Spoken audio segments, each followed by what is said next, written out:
ওই যে ওই পাশের এটা আমাদের আর একটা ইয়ার্ড, ওই ইয়ার্ডেও কাজ চলে। আমাদের লোক আছে, নতুন ইয়ার্ড নিয়েছে।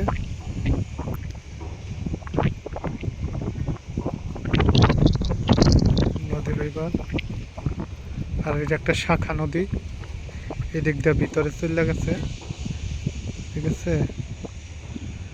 আর এই যে এটা যেটা দেখতেছেন এটা হচ্ছে আটলান্টিক মহাসাগর, যেটা আর কি মহাসাগর থেকে ভিতর দিকে আসছে ছোট্ট হয়ে।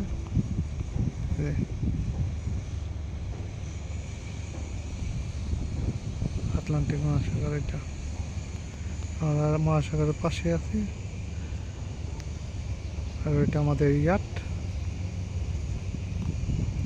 ওই পাশে এটা আমাদের ইয়াট। আর এই জায়গায় শিব আসে আমাদের, শিব আসলে ওই শিবের মধ্যে আমরা এই সমস্ত পাইপ এগুলো আমাদের উঠায় দেওয়া হয়, ঠিক আছে।